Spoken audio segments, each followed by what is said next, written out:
Sejam muito bem-vindos, eu sou Paula Leal, estamos começando mais uma edição de Oeste Sem Filtro, programa que vai ao ar de segunda a sexta-feira a partir das 5h45 da tarde.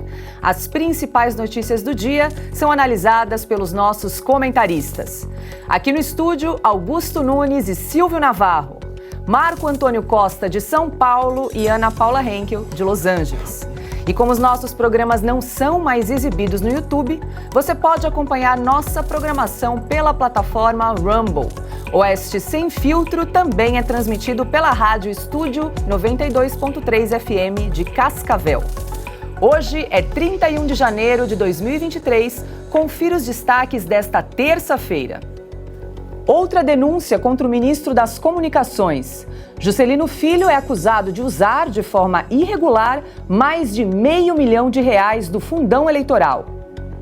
Ex-primeira-dama Michele Bolsonaro participa de jantar do Partido Liberal em apoio a Rogério Marinho à presidência do Senado.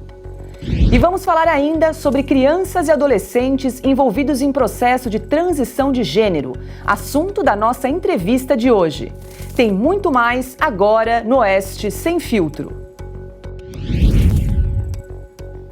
E antes de começar com as notícias do dia, temos um aviso importante a respeito da participação de Guilherme Fiuza no programa Oeste Sem Filtro. Fiuza escreveu o seguinte comunicado que eu vou pedir aqui para Augusto Nunes ler para todos nós. Primeiramente, muito boa noite, Augusto. Boa noite, Paula, nossa chefe. Boa noite, meu irmão Silvio Navarro. Boa noite, Ana Paula Henkel, minha querida parceira, Marco Antônio Costa. Boa noite a vocês que nos acompanham. O Guilherme Fiuza, meu irmão, escreveu o seguinte comunicado aos leitores da Revista Oeste, aos que acompanham este programa, aos nossos amigos. Meus valiosos parceiros Ana Paula Henkel, Augusto Nunes, Silvio Navarro, Paula Leal e grande nação Oeste. Saudade de todos. Resolvi enviar a vocês essa rápida nota para dizer que o nosso amor é eterno e para agradecer à direção da Oeste por estar sempre ao meu lado. Depois das férias, sigo tratando de questões judiciais que não são compatíveis, ao meu ver, com a minha participação no Sem Filtro neste momento. E estou feliz por ver o grande sucesso do programa. Aproveito para fazer um pedido a vocês. Alertem, por favor, a nossa maravilhosa audiência de que não estou me pronunciando em nenhuma rede, por nenhum canal ou perfil. Os que usam meu nome prejudicam a minha busca pela clareza e pela verdade. Obrigado a todos e bom trabalho. Guilherme Fiuza. Eu acrescento o seguinte: o Fiuza continua fazendo parte da nossa equipe, continua nos quadros da Oeste e voltará assim que resolver esses problemas que ele próprio aqui resumiu. Tá? Ele não está fora nem do programa, nem da empresa. Né? Ele decidirá a hora de retomar o seu trabalho aqui. Nós vamos sentir muita saudade, sentimos a falta dele e esperamos que esse retorno ocorra em breve, o mais cedo possível. É isso. E vamos agora ao primeiro assunto do dia.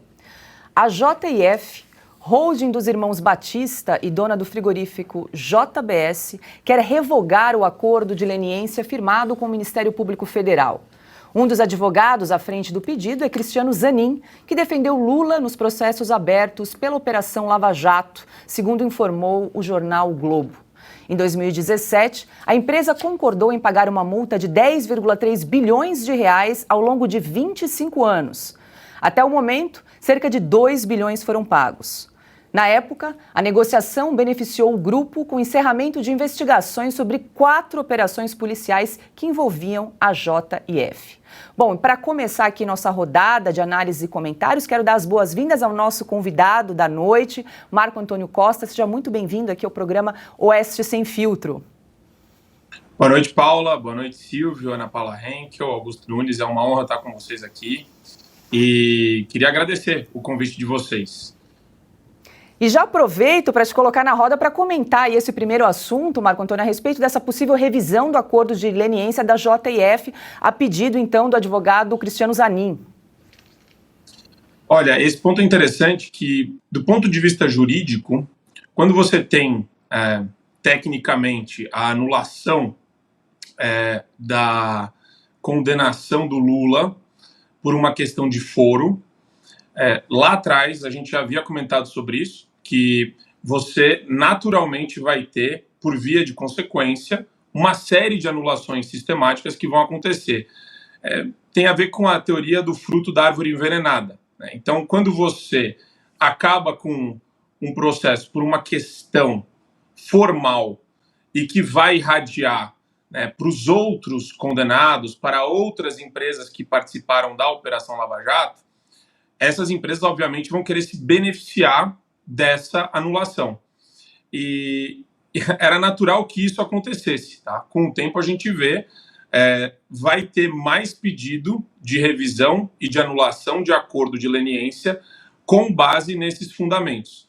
O que é desesperador, porque quando você percebe que essas meras tecnicalidades foram utilizadas para um fim específico, que era um fim que a gente sabe, né, que institucionalmente as coisas em Brasília elas acontecem dentro dos autos para a maioria das pessoas e fora dos autos para um seleto grupo de pessoas. Nesse caso a gente percebe que a relação espúria entre grandes empresários, né, mega capitalistas que acabaram sendo beneficiados inclusive pelos governos Lula e Dilma, acaba, né, voltando junto com a volta, junto com o retorno do PT ao poder. Então, é lastimável a gente ver que mesmo com toda a corrupção que foi escancarada durante esse período, você tem empresas querendo se beneficiar desse malabarismo jurídico que aconteceu na época da soltura do Lula. Ana Paula Henkel, muito boa noite. A JF, então, fez esse acordo com o Ministério Público de 10,3 bilhões, pagou apenas, em 25 anos, pagou apenas 2 bilhões até o momento, agora quer rever novamente esse acordo. Se isso avançar, é uma sensação aí de impunidade, né, Ana, que transparece aí para a população. 10 bilhões de reais, Paula. Inacreditável, né? Sensação absoluta de impunidade. Muito boa noite, nossa querida âncora, mestre Augusto Nunes, meu craque, querido amigo Silvio Navarro, e muito bom ter o Marco aqui com a gente, advogado competente, o nosso braço jurídico aqui da bancada, e um abraço muito carinhoso ao nosso querido parceiro Guilherme Fiuza. Fiuza, o tempo que você precisar, estamos aqui sempre aguardando, esquentando aqui o seu cantinho, sentimos a sua falta, mas entendemos a situação. E muito boa noite à nossa audiência maravilhosa. O número é inacreditável, né? 10 bilhões de reais. A empresa que havia concordado em pagar essa cifra em 2017, agora vai fazer o quê? Né? Ao longo de 25 anos, esse foi o acordo e só até o momento 2 bilhões foram pagos, ainda havia 8 bilhões de reais, né, para serem pagos. O curioso desses acordos é que eles acontecem, algum dinheiro volta, há cifras aí milionárias, né, que são discutidas, e aí de repente aparece algum advogado dizendo não foi bem assim, alguns até falam em inocência. E isso tudo que nós discutimos, Paula, traz um ponto interessante do próprio contexto, do âmbito geral da Lava Jato. Tanto dinheiro devolvido, tanto dinheiro que voltou para os cofres públicos, dinheiro do pagador de impostos no Brasil, e ainda tem gente que diz, ainda tem gente que diz que a Lava Jato foi um sistema, um esquema para derrubar o Lula, para que o Lula não fosse presidente, fosse candidato na eleição retrasada, né, 2018, que era uma perseguição política. Só que muita gente não coloca na conta ali, na ponta do lápis, no papel, quantos políticos entraram nessa seara, quantos peixes grandes entraram nesse balaio de corrupção, né, de esquemas com o Estado brasileiro e de absoluto desrespeito com o dinheiro do pagador de impostos no Brasil. Silvio Navarro, muito boa noite. Quero adicionar mais uma informação aqui a esse assunto, porque o ministro-chefe da Casa Civil sugeriu, algumas semanas atrás, que as empresas com dívidas pagassem as dívidas, né, as multas, com obras para o governo, né?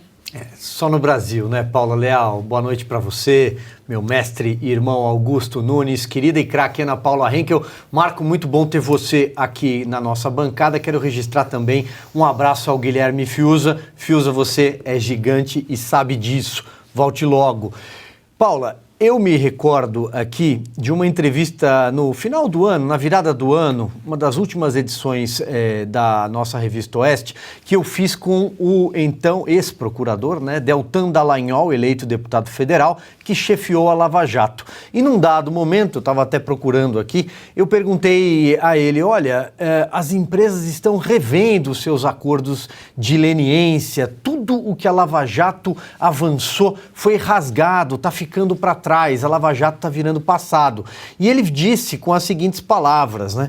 Com tantas anulações sucessivas, fez acordo de leniência e devolveu dinheiro, quem fez isso está se sentindo um otário, porque quem não fez se safou. Qual a mensagem passada pelo sistema? Que vale a pena ser corrupto no Brasil. Há uma inversão de valores. Quem pratica o bem é punido e quem pratica o mal prospera. Então, o que é que nós estamos acompanhando nesse grande processo de reescrita da história, de revisionismo histórico, a começar pelas palavras do presidente da República, Luiz Inácio Lula da Silva, né? Segundo quem a Lava Jato prejudicou todas essas empresas, produziu uma fila de desempregados. O PT não, a Dilma Rousseff não produziu 13 milhões de desempregados. A culpa foi da Lava Jato. Então veja, no caso da JF, ela é uma das campeãs nacionais, aquele seleto grupo de empresas que receberam grandes aportes do governo na era petista, né? Apesar de não estar ali no guarda-chuva do Petrolão, atuou em outras áreas. E agora é justamente isso o que o Deltan Dallagnol disse. Quem fez acordo de leniência acaba se sentindo otário, porque quem não fez se safou. E o mesmo está acontecendo, pasme, porque no Brasil a propina vai acabar voltando, se já não começou, para o bolso de quem confessou que roubou. Como é que os livros de história no futuro vão tratar personagens como Pedro Barusco, por exemplo? Sujeito terceiro escalão da Petrobras, pego ali no flagra, confessou que roubou 100 milhões de dólares e disse, não tem problema, eu devolvo amanhã, eu sei onde está esse dinheiro, eu devolvo. Virou piada. Como é que o Brasil vai tratar no futuro pessoas que confessaram que desviaram dinheiro e querem o dinheiro de volta, o dinheiro que elas surrupiaram, pilharam dos cofres públicos? Olha, não sei, é realmente algo que só acontece aqui nos dias estranhos de hoje. E aí, Augusto, quero te ouvir em relação a esse pedido aí da JF para rever o acordo de leniência, devendo aí mais de 8 bilhões, né?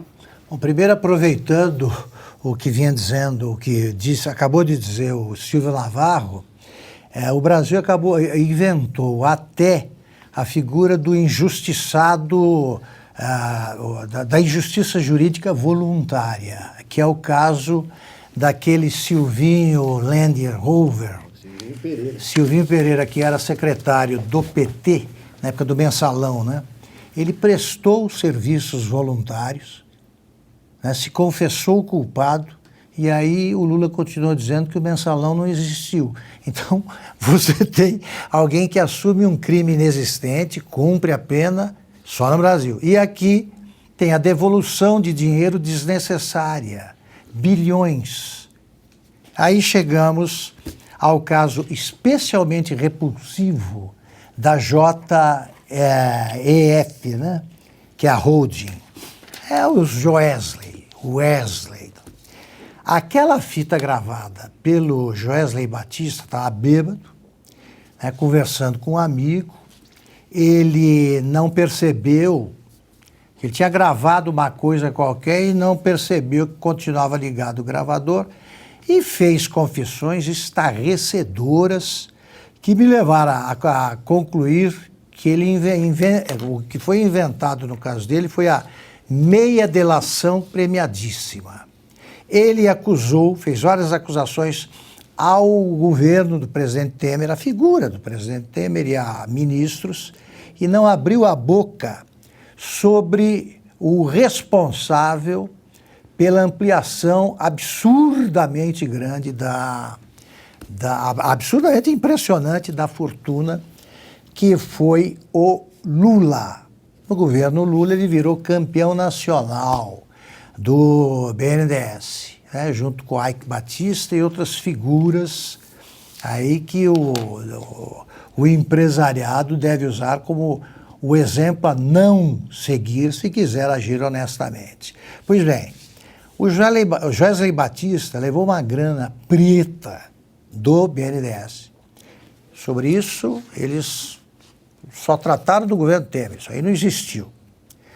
Pegaram esse dinheiro, compraram empresas para todo lado e tal, e ganharam a meia delação para sair da cadeia, os dois irmãos. Essa meia delação foi premiadíssima porque o acordo de leniência com o Ministério Público já foi coisa de pai para filho. E eles nunca pagaram. Pagaram algumas parcelas ali, pronto, interromperam, dizendo que queriam rever aquilo. A multa a pagar pela revisão, e olha, o STF, por exemplo, tem sido implacável com a aplicação de multas. A multa fixada para isso, nem isso eles querem pagar, é de 10 bilhões. Então, o que eles, nesse período, entre a assinatura do acordo de leniência e o surgimento desta reivindicação cafajeste, eles compraram empresas, deram calote em outras, fizeram o diabo. Eles, por exemplo, têm, desde 2017, depositados em nome da JEF, no banco, 17 bilhões, que foi o preço pago pela Paper Excellence, que é um grupo empresarial que comprou a Eldorado Celulose deles. Eles não querem isso porque eles resolveram, tão logo notaram, que logo após a assinatura do contrato, o preço da celulose começou a subir, eles falaram, não queremos vender mais. Desde 2017, eles recorrem à litigância de má-fé, espalham a insegurança jurídica, desrespeitando decisões da justiça, para não vender uma fábrica que eles estavam vendendo para equilibrar a situação financeira da empresa. Por quê? Porque eles compensaram as perdas, né, que os levaram, os irmãos, a vender essa fábrica com a compra de outras lucrativas e mais dinheiro obtido, sabe Deus como. Nem essa empresa é punida, estão acabando com os acordos de leniência no Brasil, porque a Lava Jato não existiu, apesar dos casos registrados aqui pelo... meu Deus do céu, pelo nosso Silvio, eles não existiram, a Lava Jato. Então, quem devolveu o dinheiro é trouxa. E esse dinheiro foi encaminhado à Petrobras. Ela recuperou o dinheiro. A presidente da empresa registrou que isso tinha acontecido e o dinheiro voltou para lá. E eles dizem que não, o Petrolão foi uma invenção do grupo de procuradores e juízes ali federais que resolveram prejudicar o Lula. Então, daqui a pouco, eles esperaram, os irmãos Batista, a volta do Lula, porque agora o BNDES vai começar a abrir os cofres e eles voltam a ser campeões nacionais. são exemplo da cafajestagem bem-sucedida só no Brasil, sobretudo quando o Lula está no governo. Quer complementar rapidinho, Silvio? Eu queria só deixar um comentário aqui, Augusto, para você em cima da sua brilhante fala, porque agora que está institucionalizado, então, no nosso repertório de chanchada política, né, a expressão ex-corrupto, então eu pergunto, será que vai aparecer o dono daqueles 50 milhões de reais naquele apartamento cofre que tinha as digitais do Gedel, você se lembra? Perfeito. Em malas, Não apareceu até hoje o dono dos 50 milhões, o primeiro apartamento cofre da história brasileira em Salvador. É isso aí. Agora, 18 horas, 5 minutos, a gente segue com mais informações, porque o advogado Cristiano Zanin também foi contratado para defender a rede Lojas Americanas no processo em andamento. Antes que a empresa entrasse em recuperação judicial, o BTG Pactual reteve 1 bilhão e 200 milhões de reais da varejista. A empresa quer a suspensão do bloqueio. O rombo da Americanas é de mais de 40 bilhões de reais. Marco Antônio, quero te ouvir em relação a essa crise das lojas americanas, que já se arrasta aí por algumas semanas, há investigações em curso, né, para verificar se houve fraude, negligência em relação aí aos acionistas, um rombo de mais de 40 bilhões e mais de 8 mil credores no mercado à espera aí de pagamento. Olha, Paula, em qualquer país sério, isso daí é um escândalo que estaria na capa de todos os jornais. É algo escandaloso, é um negócio que foge qualquer razoabilidade, proporcionalidade, quando você vê o tamanho do rombo, o tamanho da fraude, e é uma questão que já devia ter mobilizado Polícia Federal, CVM, mas não é no ritmo brasileiro, é a toque de caixa, porque é interessante quando você vê também como agora o sistema criminal, o sistema de justiça, ele está atrelado a algumas poucas pessoas que têm acesso. É curiosa a contratação do Zanin nesse caso, porque o Zanin é um criminalista. E quando você tem, né, o grupo controlador contratando o Zanin, você está contratando alguém que tem acesso aos membros do Supremo Tribunal Federal. E acho interessante aqui, então, 2 pontos. Primeiro, que uma fraude desse tamanho tem que ter o sistema legal debruçado em torno de quem cometeu a fraude e se os controladores tinham conhecimento e se era possível que eles tivessem conhecimento. Tudo indica, né, que, poxa, é muito grande para todo mundo alegar ignorância. Porque é simples assim. É uma explosão bilionária. Então, a partir do momento que eles contratam um criminalista que tem acesso, você começa a perceber como o sistema se movimenta para preservar alguns players, para preservar alguns grupos, alguns oligarcas, né, na defesa dos seus interesses. Então, eu acho que a investigação deve ser realizada com muita propriedade, né, de maneira, claro, sempre atendendo aos princípios do Estado de Direito, mas eu acho curiosa a contratação do Zanin nesse quesito, porque mostra, né, que o sistema processual brasileiro, quando a gente pensa em Brasília, ele está na mão de um punhado de advogados criminalistas, e isso porque ele foi mal formulado, tá? Nos Estados Unidos não tem essa palhaçada. A Suprema Corte não é tribunal recursal penal. Aqui a gente criou isso. A HC vai subindo até o Supremo Tribunal Federal. Então você cria uma via de acesso direta entre criminalistas e o Supremo. E existem, né, uma dúzia de criminalistas que hoje têm o telefone dos ministros, jantam com os ministros, conhecem os ministros pessoalmente. Então, eu imagino que a investigação deve ser bem feita, deve ser realizada, punir os culpados, é algo que todo mundo quer que aconteça, de maneira exemplar, mas a gente já vê uma organização por detrás disso começando a se movimentar para colocar um banho de água fria na expectativa de que a justiça seja efetivamente feita. Augusto Nunes, o BTG Pactual, pelo menos por enquanto, conseguiu garantir o seu bilhão, né? Está ali congelado. Pois bem, é uma parte, né, dessa dívida. É muito simples isso aí. Se você explicar Pega aí um grupo de estudantes que se prepara para participar das provas do Enem. E diz, olha, pode cair o caso das lojas americanas, aí vamos explicar o que aconteceu e tal. É muito simples, os caras todos tirariam nota 10 aí com louvor se a imprensa publicasse a verdade simples que há, a sua singeleza, aí como tem mostrado a Oeste, e vai continuar mostrando. A empresa que tem esse rombo é comandada, né, os maiores acionistas são os 3 homens mais ricos do Brasil. Jorge Paulo Lemann, o Marcel Telles e o Sicupira, não sei o prenome, me esqueça agora o prenome dele. Pois bem, só o Lemann tem uma fortuna muito superior a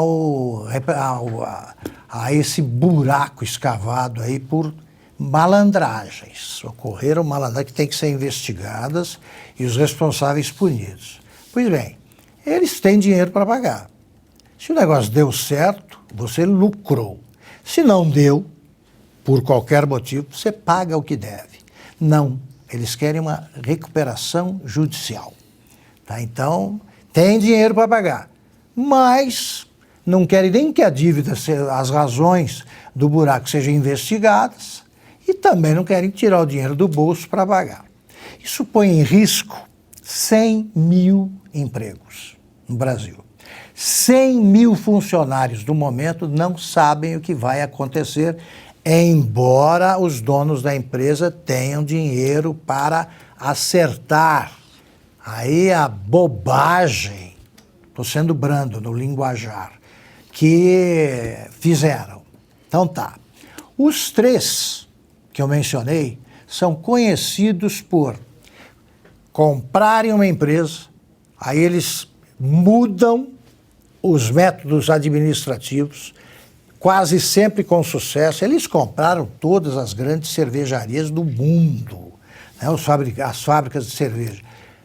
Eles mudam a administração, fica mais eficiente, mais ágil e tal. Estranhamente, nesse caso, há muito tempo, a empresa, as lojas americanas, vem pagando os fornecedores com 1 ano de atraso, publicando balanços que omitem dados cuja inexistência fica escancarada e não acontece nada. Agora explodiu o escândalo.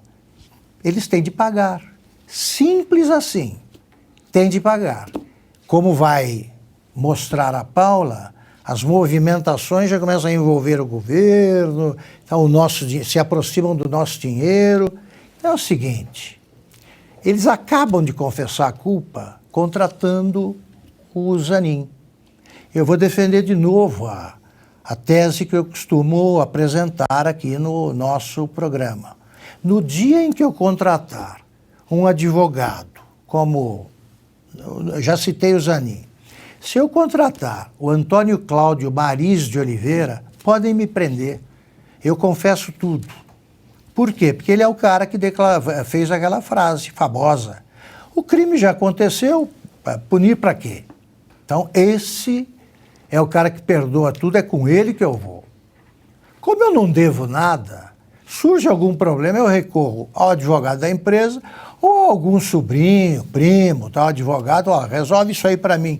Eu não tenho culpa.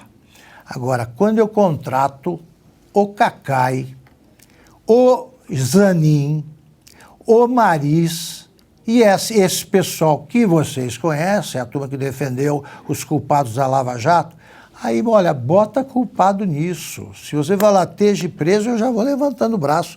Eu me apresento à delegacia da esquina. Não precisa nem dar um tapa, já vou contando, chego contando, pedindo perdão, tal, ajoelho no milho, topo qualquer negócio. Agora, não precisa ter processo, gasta muito dinheiro, vai pelo advogado.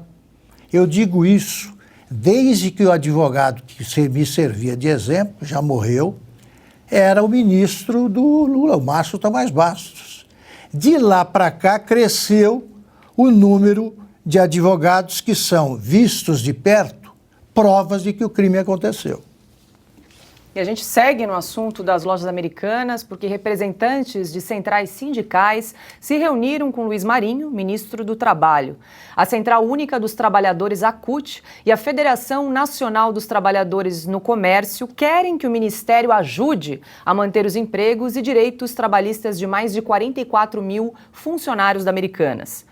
No Twitter, o ministro escreveu o seguinte, abre aspas, precisamos ficar muito atentos à situação de trabalhadores e trabalhadoras e preservar a empresa e os empregos, fecha aspas. As centrais sindicais convocaram um ato para a próxima sexta-feira no Rio de Janeiro. Ana Paula Henkel, a gente está fazendo essa cobertura aí da crise da Americanas ao longo das últimas semanas, vendo os desdobramentos aí de toda essa crise que se espalha e contamina vários setores. E agora, claro, os 44 mil empregos diretos e 100 mil diretos e indiretos, como disse o Augusto, estão preocupados aí com o futuro da varejista e agora pedem socorro ao Estado.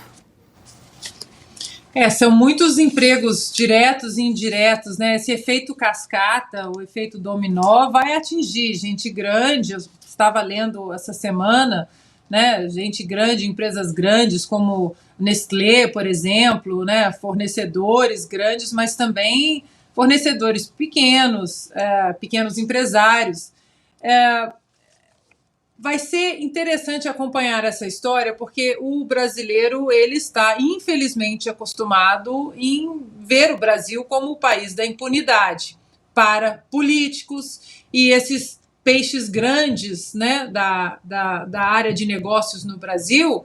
Agora a gente vai ter que ver com muito cuidado, porque é uma mensagem muito preocupante no decorrer desse processo que vai ser mandada aqui para fora, para o capital estrangeiro, para o investidor estrangeiro, né? O Marco estava falando dos Estados Unidos, não custa a gente lembrar da própria história do Bernie Madoff, né? Investidor da Bolsa aqui dos Estados Unidos, foi inclusive chairman da Nasdaq, e ele foi condenado a 150 anos de prisão em 2009 por um Ponzi Scheme, que é um esquema de pirâmide, mais ou menos. Deu um calote de quase 17 bilhões de dólares, 14, acho que se eu não me engano, 14 bilhões foram recuperados, foi para a cadeia e depois de 11 anos na cadeia, ele pediu que ele fosse solto. Já estou há 11 anos aqui, já tenho 80 anos, e a justiça americana deu de ombros, falou, não, sinto muito, o senhor vai cumprir os seus 150 anos aqui na cadeia. Foi um efeito cascata devastador, né, na economia, não apenas para grandes investidores, mas também professores, mecânicos, fazendeiros também que investiam com ele. Então, essa é, na verdade, a mensagem correta a ser enviada para aqueles que até pensam, né, num possível esquema, mesmo que seja um esquema pequeno. Então, não apenas para o brasileiro o desfecho dessa história das Americanas vai ser importante, mas também que mensagem o Brasil vai mandar para os investidores aqui fora, já que, como nós temos falado, a insegurança jurídica causada por membros do Supremo Tribunal Federal, o New York Times escreveu sobre Alexandre de Moraes, o The Epoch Times, a semana passada o Wall Street Journal. Então, esse combo de insegurança jurídica em muitos aspectos é muito perigoso para o futuro do Brasil como um todo, não apenas, né, como um país com potencial de investir, mas como um todo hoje no contexto global. Agora 18 horas, 19 minutos. Lembrando que estamos ao vivo na plataforma Rumble. Rumble se escreve RUMBLE. É muito fácil para se inscrever na plataforma. É só clicar naquele botãozinho verde ao lado direito, escrito Follow. Nós estamos com mais de 124 mil inscritos no nosso canal. A gente convida você que está nos acompanhando aqui no programa para se inscrever, deixar o seu like, o seu comentário, participar do chat e também divulgar o nosso programa nas redes sociais, grupos de WhatsApp, Telegram. É muito importante para a gente crescer e fortalecer a nossa comunidade. A gente lançou a campanha para chegar a 200 mil inscritos. Para isso, a gente precisa do seu apoio. Então, não esqueça de se inscrever e deixar o seu comentário. Estamos com quase 40 40 mil pessoas nos assistindo agora simultaneamente, ao vivo aqui na plataforma. Posso acrescentar uma? Diga lá, Augusto. Estava vendo aqui a frase do ministro Luiz Marinho, ministro do Trabalho, né? Precisamos ficar muito atentos à situação de trabalhadores e trabalhadoras e preservar a empresa e os empregos. Fecha aspas. A frase é tão rasa que me lembra a imagem do Nelson Rodrigues. É tão rasa que uma formiguinha consegue atravessar com água pelas canelas. Não disse nada, certo? Não disse nada e ele poderia retornar ao posto de líder da CUT, já que a CUT promete manifestações, afinal de contas, como ministro do Trabalho, inclusive em gestões anteriores, nunca fez nada. Foi só o piloto de teste dos caças Gripen, né, da Saab na época, e também tentou, depois de prefeito, construir um museu do Lula em São Bernardo do Campo, que o sucessor dele sabiamente riscou e não deu cabo à obra. Podia voltar a fazer piquete e deixar o ministério, era um ministro a menos, né, Augusto? Muito bem lembrado. Eu tenho uma pergunta para o Augusto. Só para completar aqui. Por que eles têm de dizer essas coisas profundas, como a que acabamos de ouvir? Porque eles não podem dizer que foi culpa do Bolsonaro. Isso aqui não tem nada a ver com o Bolsonaro, certo? A guerra do Paraguai pode até ter. Isso aqui não. Fala, Ana. A minha pergunta é que agora, esse governo, eles, em ocasiões oficiais, né, eles falam bom dia a todos, a todas e a todes, não é isso?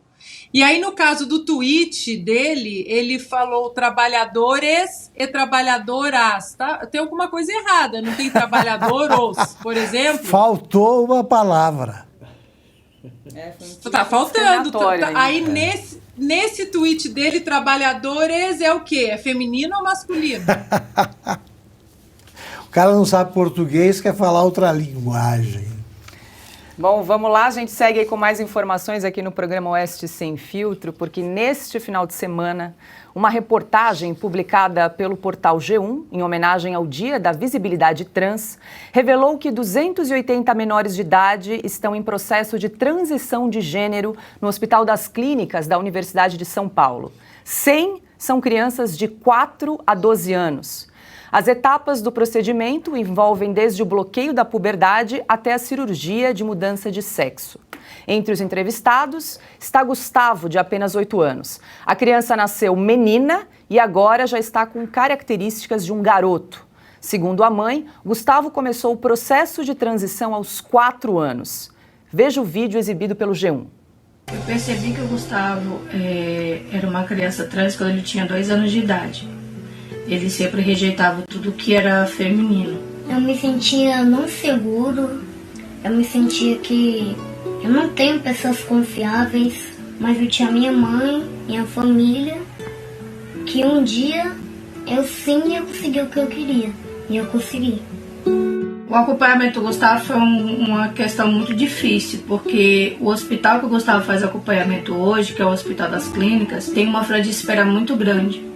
Então foi muita dificuldade. O Gustavo começou a transição, ele tinha dos 4 para os 5 anos. As crianças e adolescentes passam por situações muito difíceis na escola. As nossas crianças não têm direito ao seu nome respeitado. As nossas crianças não têm direito de fazer um uso de um banheiro. Então, assim, falta muito para que a gente possa falar que as nossas crianças vivem em igualdade. Para comentar esse assunto, nós vamos conversar com o médico, ginecologista e obstetra e professor da UFRJ, Rafael Câmara. É hora de entrevista aqui no Oeste Sem Filtro.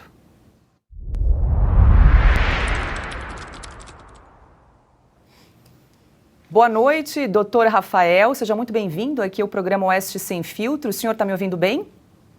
Boa noite, tudo tranquilo. Doutor Rafael, eu gostaria que o senhor começasse explicando de maneira bem simples e breve no que consiste um tratamento hormonal para transição de gênero. Bom, primeiro, eu acredito que eu tenha sido chamado também por ser conselheiro federal de medicina do CFM, né, e a resolução que rege essa questão, ela é do CFM, e também por ter sido secretário nacional de atenção primária do Ministério da Saúde, até agora na gestão do nosso presidente Bolsonaro. É só para dar um contexto. Então, assim, essa resolução, até então, até 2019, na gestão anterior do CFM, era permitido, você só podia fazer cirurgia a partir de 21 anos para redesignação sexual e tratamento hormonal somente a partir de 18 anos. Isso foi na gestão passada. Só que acabou que ela só foi publicada no Diário Oficial já na nossa gestão. A gente tomou até um susto, ninguém sabia dos conselheiros novos, e eu puxei assinaturas de conselheiros para a gente tentar revogar a resolução e voltar à regra anterior. Acabou que eu fui derrotado, nós perdemos e continua vigindo, então, essa resolução. Na prática, são alguns conceitos. Primeiro, você tem a questão da cirurgia, né, que aí é você, usando termos leigos, mas transformar um gênero no outro por meio de uma cirurgia. Existe a questão da hormonioterapia, que aí é hormônio masculino na mulher que quer virar homem e hormônio feminino, estrogênio, no homem que quer virar mulher. E tem a terceira questão, e aí, vendo esse caso, eu não consigo entender direito exatamente o que está sendo feito, até porque eu não sei os detalhes do caso, que é o bloqueio hormonal, que aí você faz uso de substâncias que não são consideradas hormônios, e aí você geralmente faz isso no início da puberdade, um pouco antes, para impedir que o organismo, testosterona no homem e estrogênio na mulher, que ele transforme aquele corpo no gênero que a genética, que os cromossomos decidiram que ele iria ter. Aí você bloqueia para permitir que a pessoa mais lá na frente ela decida o que vai fazer. Não sei se eu respondi a tua pergunta.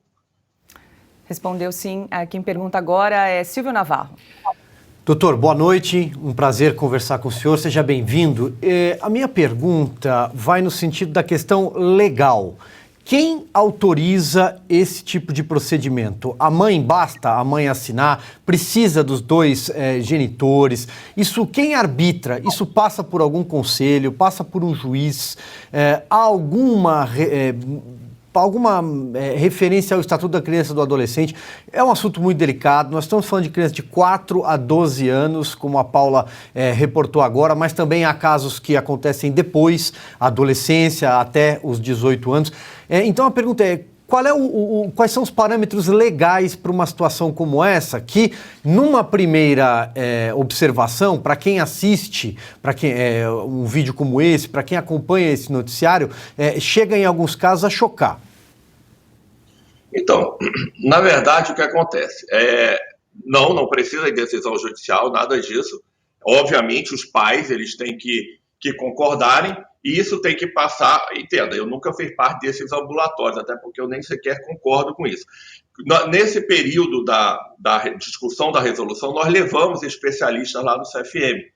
Eu levei pessoas, inclusive, que desistiram, e levamos especialistas. O ambulatório no Brasil mais conhecido de fazer isso, de fazer esse tipo de acompanhamento, é o da USP, né, em São Paulo. E o que eles falam lá, e até os critérios, você tem que dar critérios diagnósticos de disforia de gênero, para você, por exemplo, fazer a cirurgia. Então, você tem que dar os diagnósticos de transgênero. Então, em tese, porque eu não acompanho como funciona lá, mas você tem um acompanhamento multiprofissional por psiquiatras, psicólogos, endocrinologistas, que após demoradamente uma avaliação dessa criança ou desses adolescentes, eles dão o diagnóstico. E aí, a partir desse diagnóstico, vai ser definido se vai ser feito hormônio, se vai ser feito bloqueio, se vai ser feito cirurgia, se já tiver mais de 18 anos. Agora, a minha opinião pessoal é que eles lá, quando foram lá no CFM, eu botei eles contra a parede, eles falaram que nunca houve caso de desistência. Eu falei, gente, mas nunca houve nenhum. E eu mesmo levei no dia uma pessoa que havia desistido, que havia se arrependido, né? Usei o verbo errado, arrependimento. E a literatura, eu fiz uma ampla pesquisa da literatura que mostra centenas, milhares de casos de arrependimento.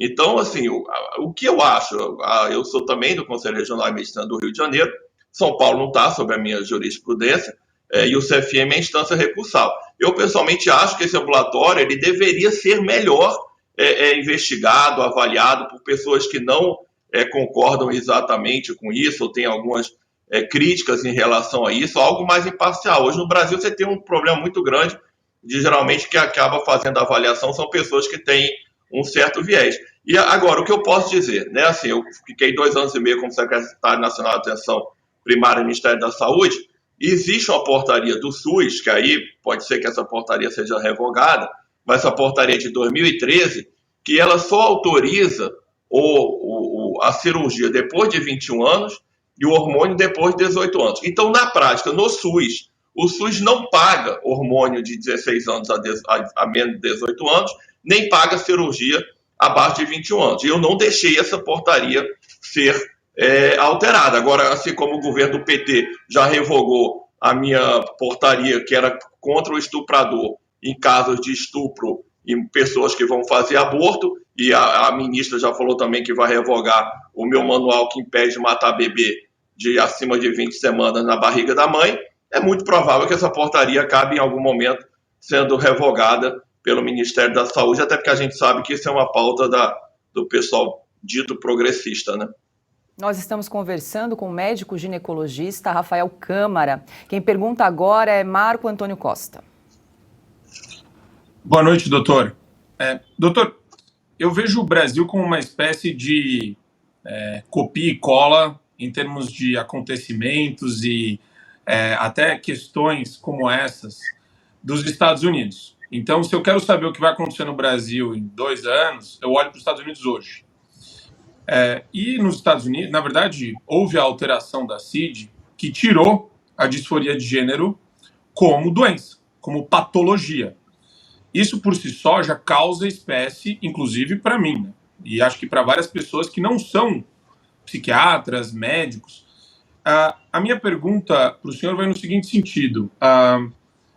Existe dentro da medicina a produção de estudos de maneira qualificada que combata a militância da imprensa e a militância desses grupos LGBT que tenta, de alguma forma, poluir a discussão com sinalização de virtude ao invés de fatos e dados. Por exemplo, até na sua fala, o senhor está debatendo uma série de questões que tem a ver com política, mas quer dizer, tem um grupo organizado de pessoas e pesquisadores sérios voltados para falar o óbvio, às vezes, que você não muda o gene de uma pessoa, essa pessoa ela vai continuar, nasceu com DNA de homem, vai ter o código genético de homem, de mulher também.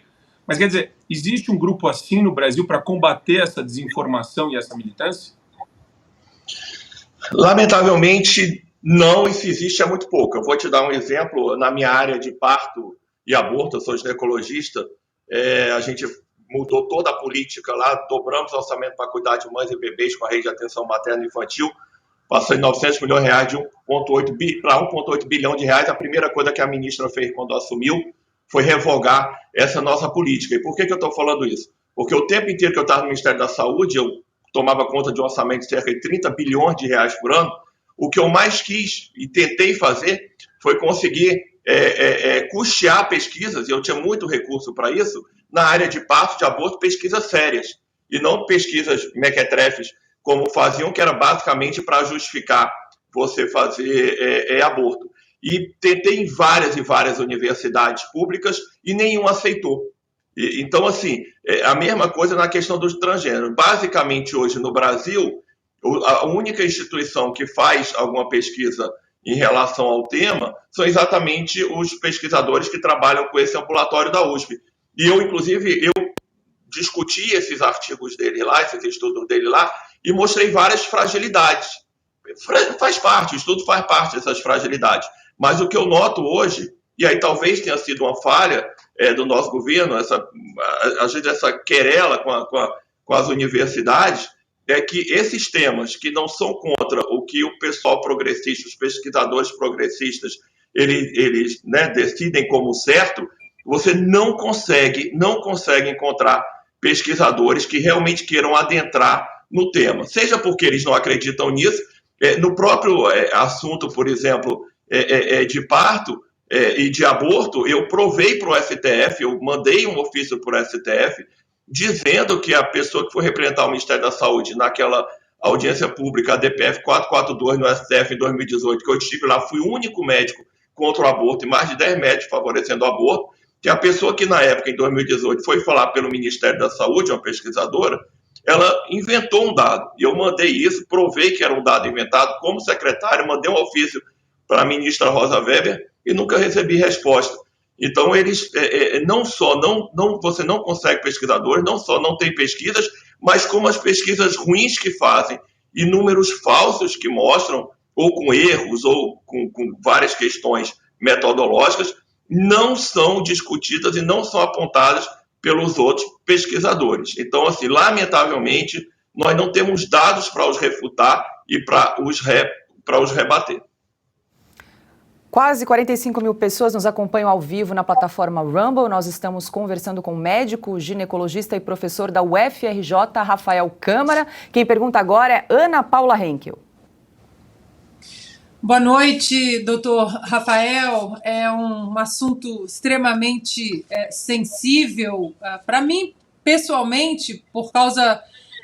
há uma invasão hoje, até não de crianças, né, mas de adultos, homens biológicos, excluindo mulheres no esporte feminino, mas isso, a faixa etária vem diminuindo de uma maneira preocupante que está afetando o esporte feminino também, na escola elementar, né, como colocado aqui nos Estados Unidos.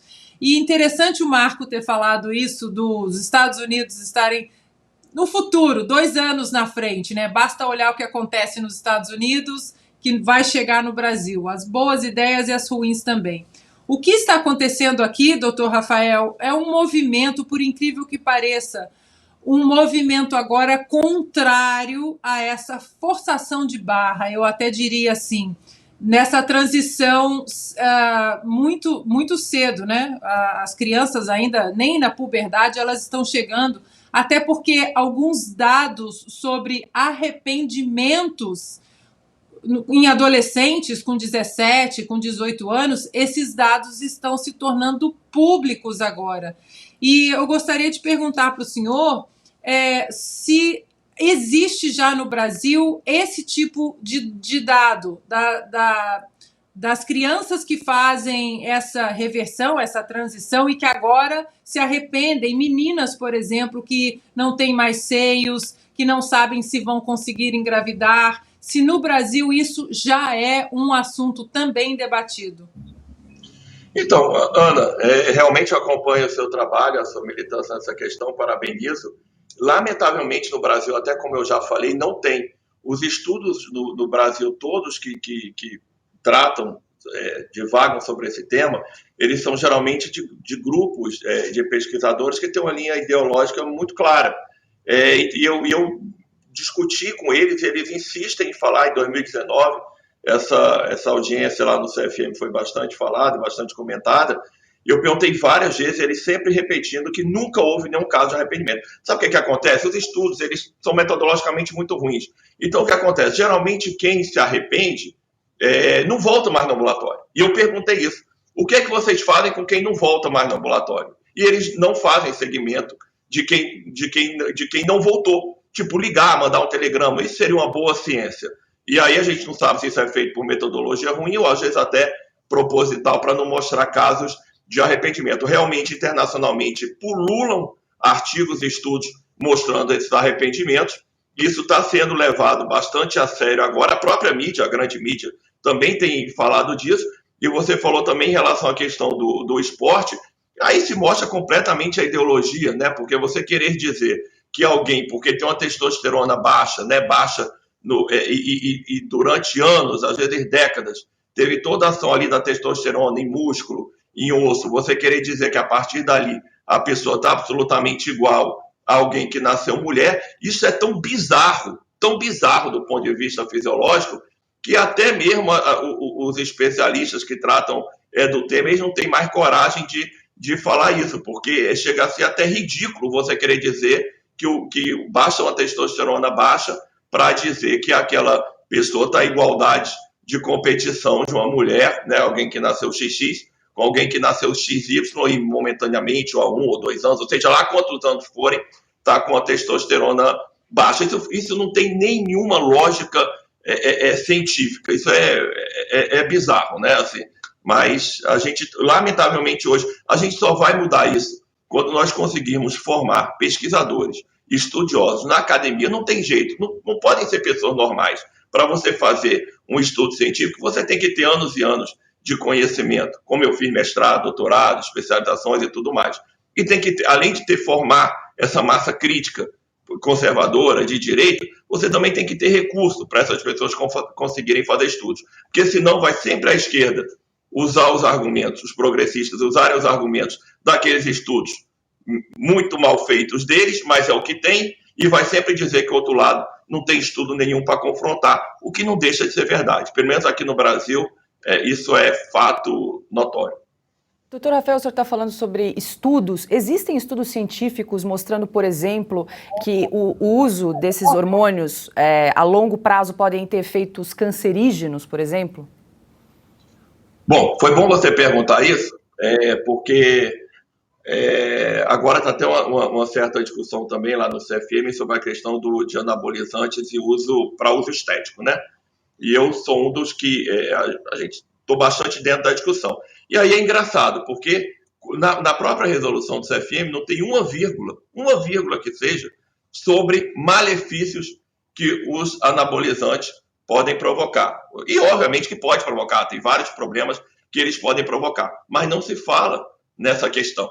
Então são muitos, e eu levei isso na aula que eu dei, uma aula de mais de 1 hora lá no CFM, que eu mostrei a quantidade de efeitos colaterais. E a gente não está falando de uma dose fisiológica, a gente está falando de uma dose muito acima da fisiológica. É literalmente transformar uma mulher no homem. Você pode ver que hoje muitas mulheres usam anabolizantes e você não vê essas mulheres com barba. Então é uma dose muito alta. Eles dizem que é uma dose baixa, não é uma dose baixa. É uma dose muito alta, é uma dose que provoca muitos problemas, muitos efeitos colaterais, morte precoce, adiantamento da morte e tudo mais. Agora, quando é no transgênero, não tem problema. Não tem problema nenhum. Agora, se a pessoa for usar para fins estéticos, para fins esportivos, eu não estou falando doping em esporte de alta competição, a Ana Paula sabe disso, não pode, que você vai ter uma vantagem. Estou falando para aquela pessoa que quer usar. Aí provoca, morre, vai provocar câncer de fígado, você não vai sobreviver e tal. Eu só acho que a gente tem que fazer uma discussão séria. O mal que faz no transgênero faz na questão estética. Vamos discutir isso. Agora, o que não dá é você dizer que para estético mata, provoca câncer de fígado, infarto e tudo mais, e no transgênero não tem problema nenhum. Nos dois tem problema. E quem usa tem que estar ciente dos riscos e dos benefícios. O benefício estético é um benefício e que tem que ser ponderado. Cirurgia plástica, por exemplo, eu sou médico legista também. Eu já fiz diversas necrópsias por lipoaspiração, por exemplo. E nem por isso as mulheres deixam de fazer lipoaspiração, mas elas têm que saber que elas correm um risco X de morrer. A mesma coisa quem vai fazer uso de anabolizante, de testosterona, tem que saber também. Mas eu acho, pessoalmente, não sou eu que estou atendendo lá nesses ambulatórios, mas eu acho que esses riscos não são plenamente esclarecidos para essas pessoas. Nós estamos conversando ao vivo com o médico ginecologista Rafael Câmara. Quem pergunta agora é Augusto Nunes. Doutor Rafael, já houve cirurgias que resultaram na morte de alguém? Sim. Na verdade, quando eu apresentei essa casuística, né, eu peguei estudos do mundo inteiro. Sim, toda cirurgia menor que seja, você pode correr risco de morte. Obviamente que a morte nesse tipo de cirurgia ela é rara, porque tanto a transformação de pênis, basicamente a cirurgia mais complexa é a transformação de pênis em vagina. É uma cirurgia mais complexa. A criação de um pênis, né, na mulher que vai criar um pênis, isso geralmente é feito por meio de próteses, por aumento e estimulação do clitóris. Então são cirurgias muito pequenas. Aí você pode morrer e ter problema por causa da questão do uso de anabolizante e testosterona. Mas no caso do homem que quer virar mulher, né, vamos dizer dessa forma, aí sim você tem casos sim, de morte, casos de deformação, casos de a pessoa esperar um resultado, né? Já cansei de ver, eu achei que ia virar uma vagina normal, igual, né? Igual uma vagina. Não é, na verdade aquilo ali é feito com intestino, com reto. tem um cheiro complexo ali. Então, assim, a pessoa depois se queixa, né?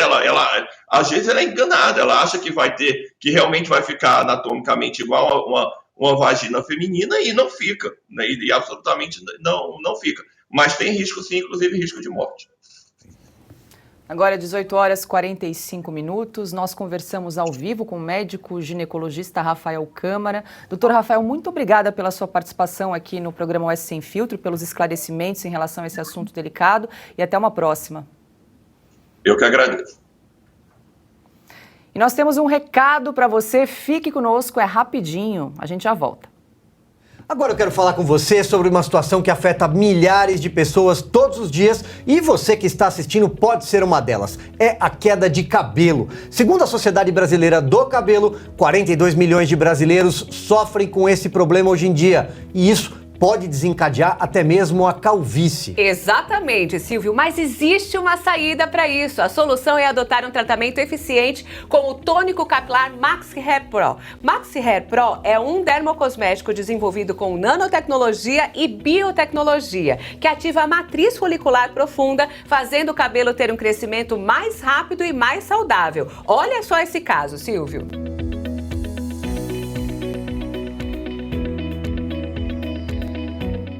Maxi Hair Pro funciona mesmo, minha gente. É por isso que eu convido você a ligar no 0800 300 8800 e tirar todas as suas dúvidas agora mesmo.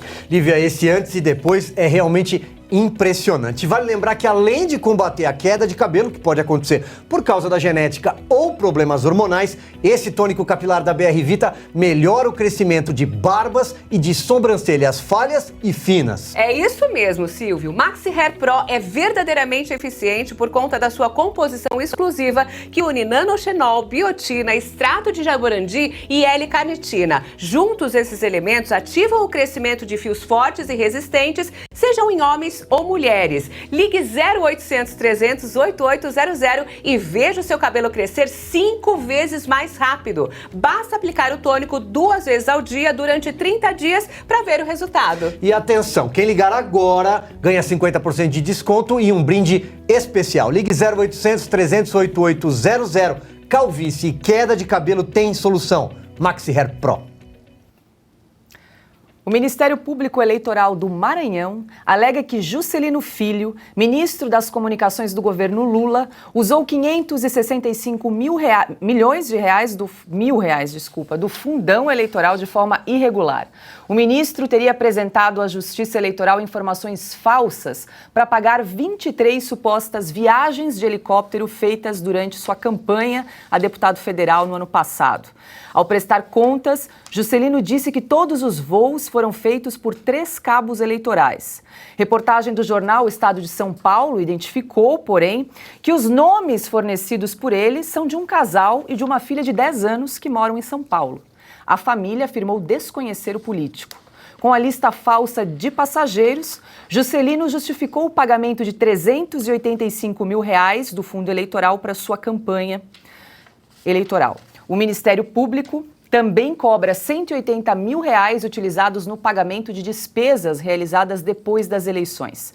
A defesa de Juscelino, no Tribunal Superior Eleitoral, nega qualquer ilegalidade. Silvio Navarro, me atrapalhei aqui, porque é tanto milhão, bilhão, mil. Lá, a gente fica, às vezes a gente se atrapalha. Perdão a quem nos acompanha. Mas a respeito desse caso, ainda ontem a gente comentou aqui no programa, né, que o ministro das Comunicações direcionou 5 milhões de reais das emendas de relator para asfaltar uma estrada de terra que passa em frente à fazenda da família em Vitorino Freire, no Maranhão.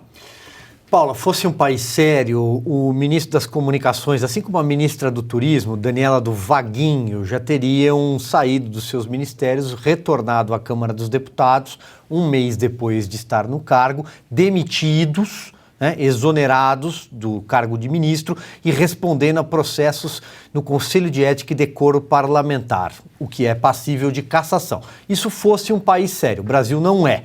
Eu me lembro, por exemplo, citamos ontem aqui no programa, que quando a Dilma Rousseff assumiu o seu ministério com 37 representantes, número parecido com esse do Lula, 3, ela já chegou tendo que demitir 6 ministros. E aí tinha de tudo. Tinha o Wagner Rossi, que era ministro da Agricultura, também, outra coisa mais ou menos parecida, um voo, um helicóptero. Tinha o Orlando Silva, da área do esporte, eles adoram uma ONG no esporte, e esse daí também já tinha no currículo o dinheiro da tapioca paga com cartão corporativo. Tinha um ministro baixinho, Pedro Novaes, que veio da Câmara dos Deputados, quase que não chegou nem a assumir, porque no meio do caminho a imprensa, que cumpria o seu papel naquela época, os grandes veículos de imprensa da época, noticiaram que ele apresentou notas indenizatórias na Câmara dos Deputados do Motel Caribe, né? Ele era do Maranhão, entre outros aqui, não preciso me alongar, Paulo, todo mundo se lembra do Antônio Palocci, que foi inclusive defenestrado pelo próprio PT, porque descobriram que roubou o caixa 2 do próprio PT.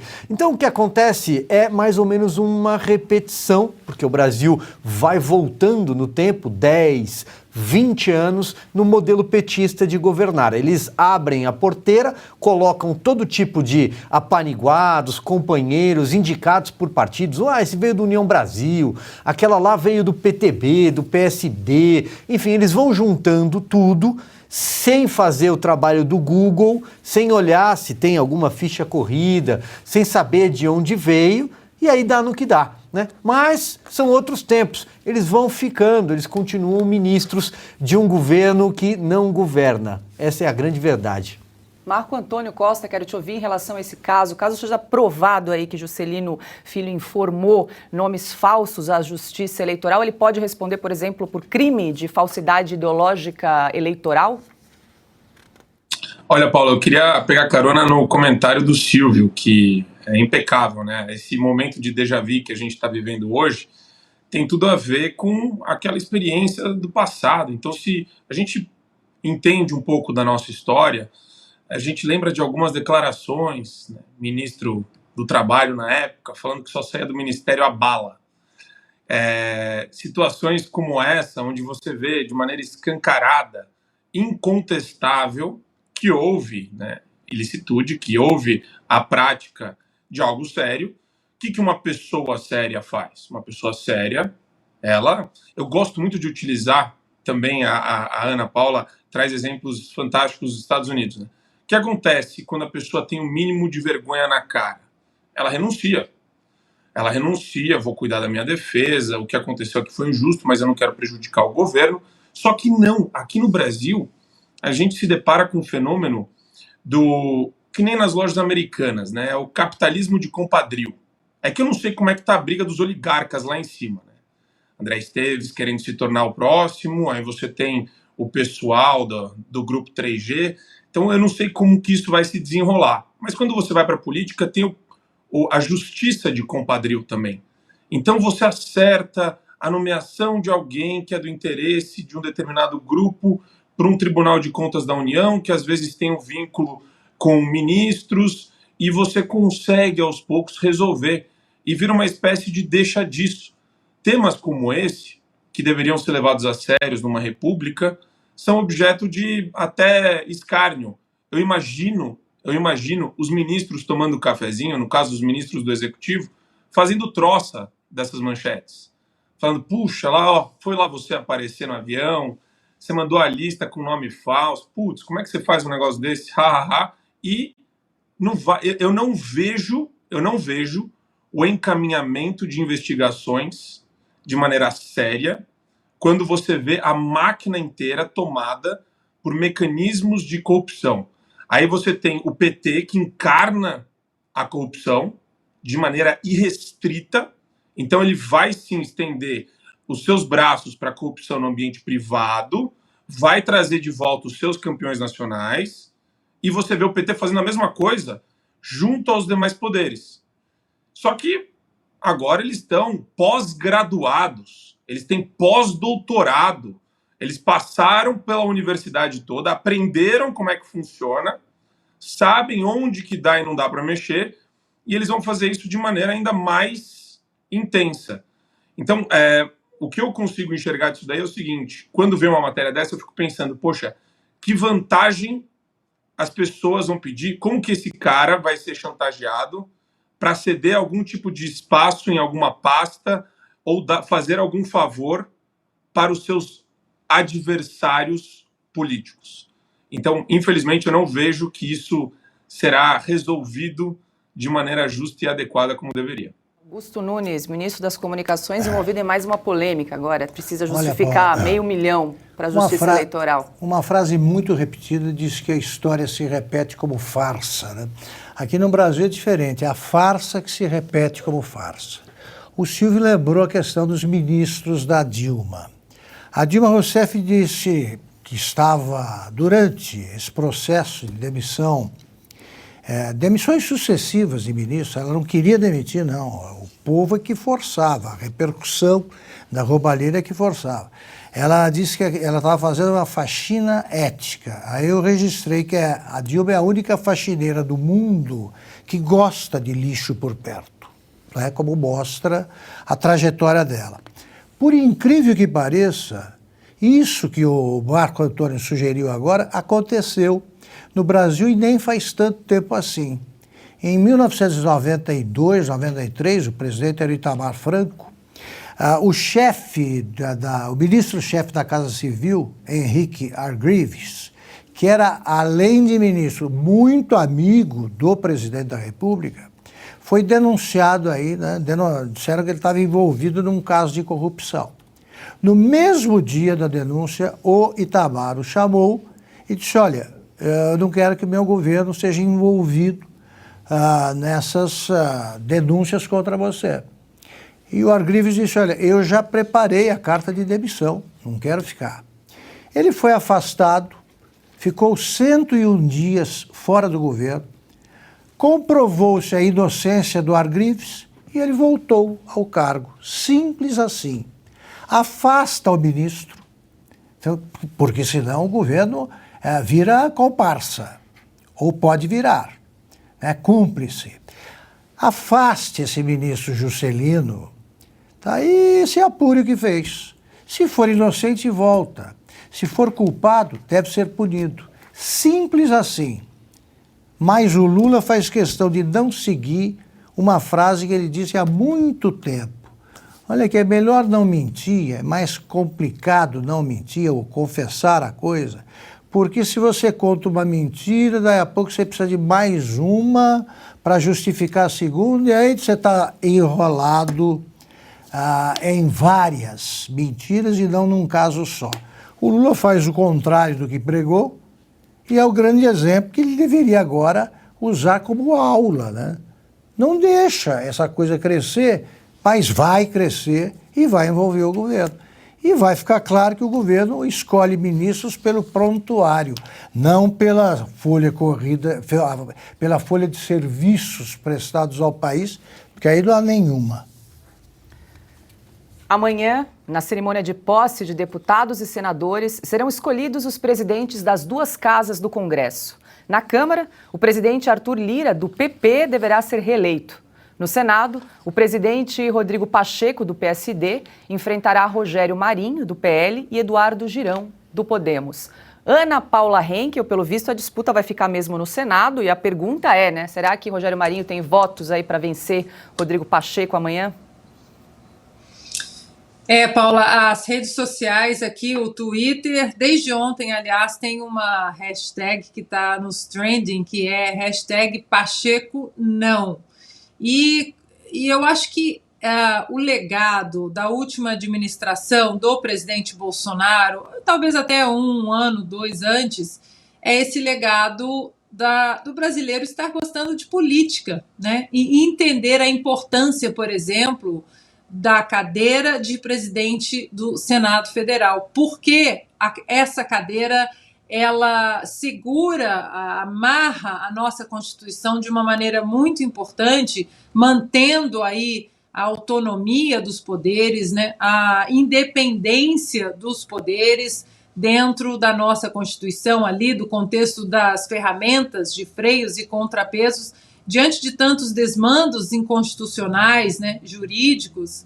Eu conversava com um amigo hoje mais cedo, que é professor de Direito, e era aniversário dele, eu liguei para dar os parabéns, perguntei como está a vida, e ele disse, olha, a vida está difícil para lecionar, porque nós lecionamos, nós damos uma matéria, e quando a gente abre os jornais, tudo aquilo que a gente ensinou na sala de aula é colocado na lata do lixo, até a própria Constituição. Então, hoje o brasileiro entendeu que para que a nossa Constituição seja respeitada, essa cadeira de presidente do Senado, ela é importantíssima. As redes sociais aqui, muita gente dividida, tem gente falando que Rogério Marinho talvez já tenha os votos necessários para derrotar Rodrigo Pacheco.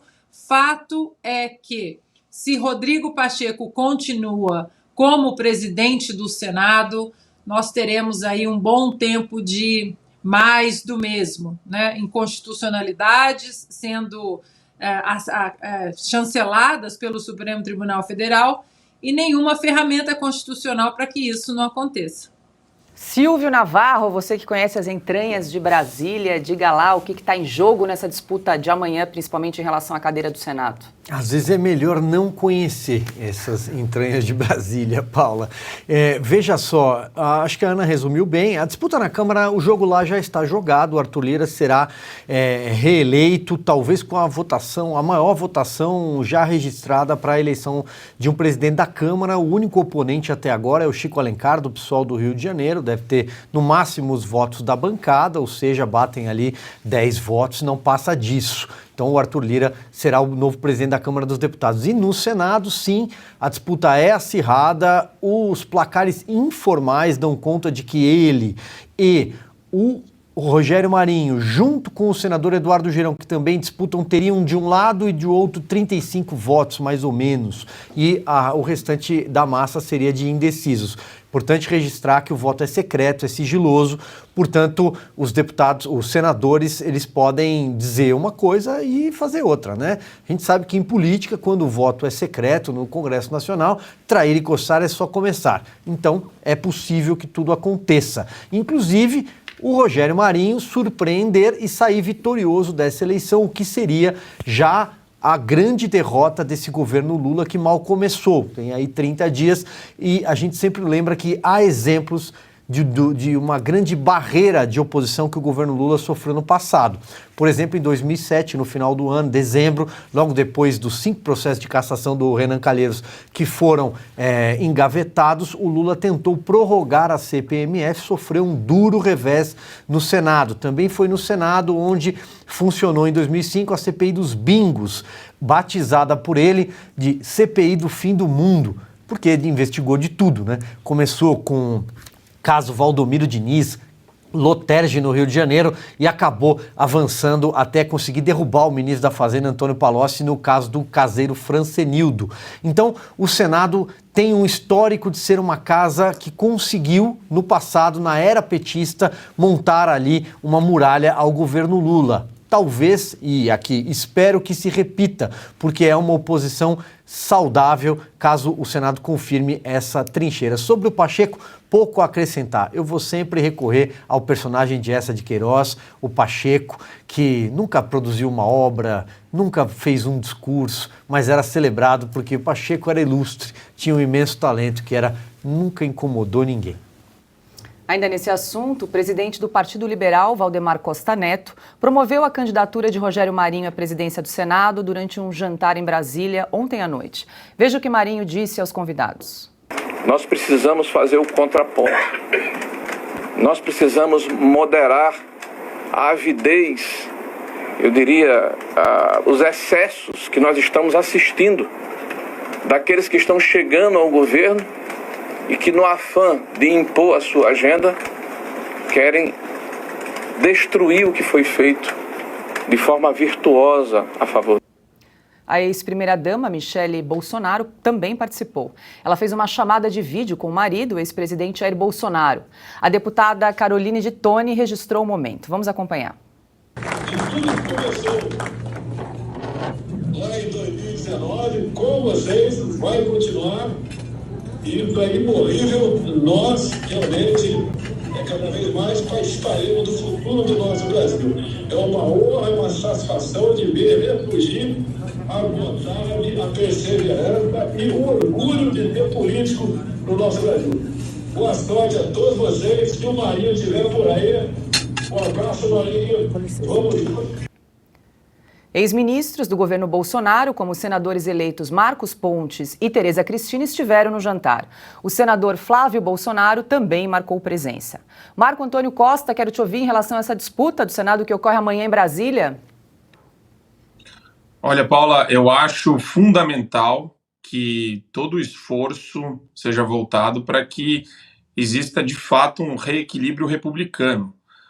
O que existe aqui é uma sanha autoritária de pessoas no executivo que têm o interesse de aniquilar opositores, de silenciar pessoas que se contrapõem a eles no plano das ideias, no plano acadêmico, no ambiente escolar.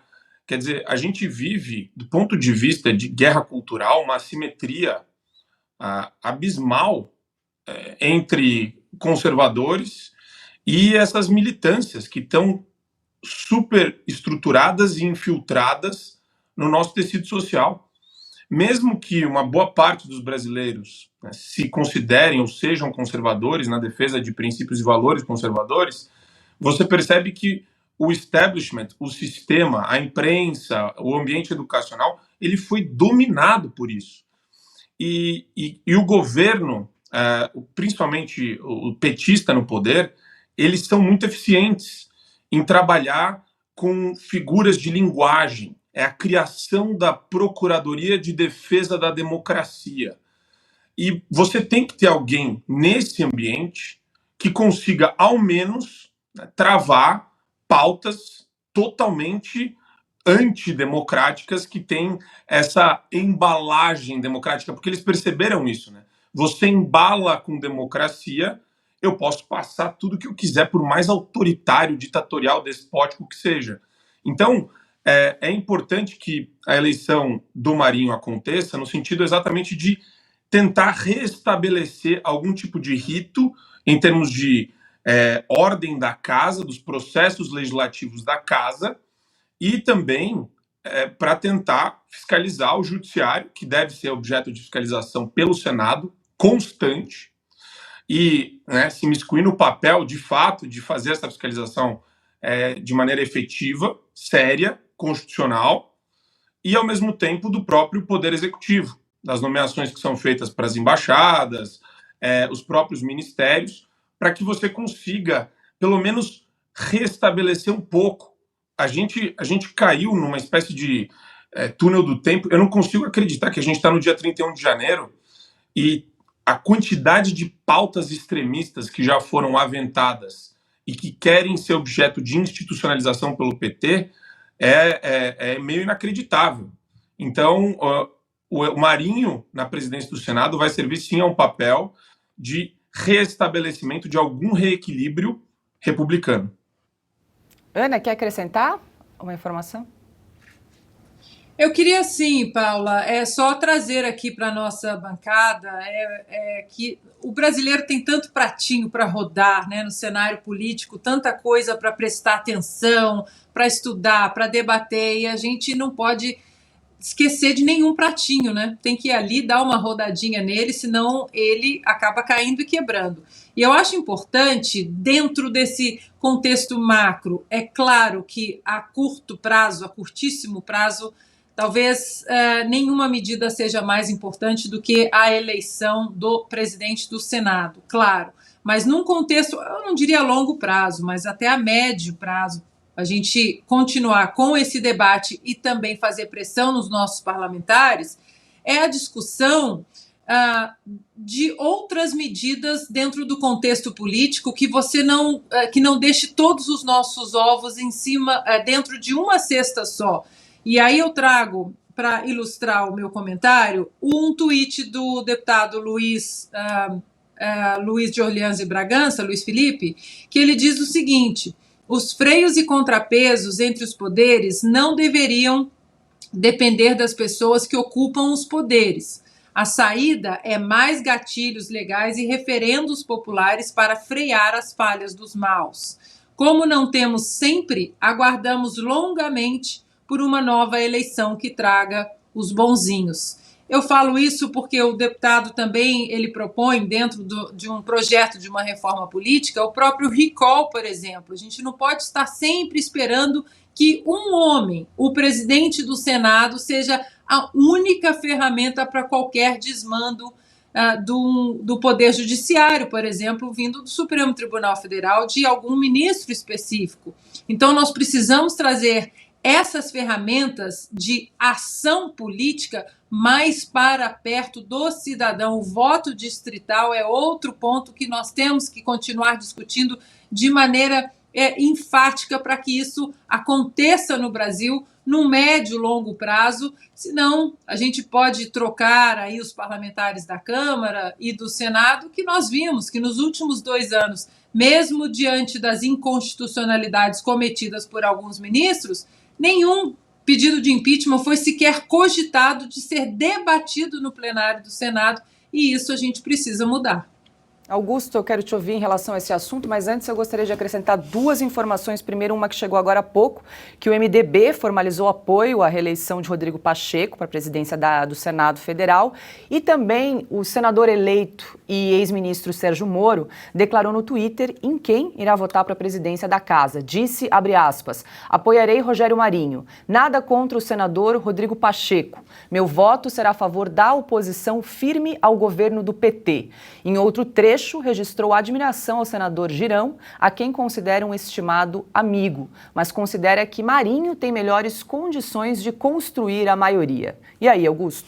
Olha, acho normal. O próprio Girão, o senador Girão disse na entrevista que ele concedeu a nós aqui, disse que quem fosse o menos votado apoiaria na segunda rodada o outro. Então, eu acho até que o senador Girão pode desistir da candidatura ainda na primeira rodada, né, no primeiro turno.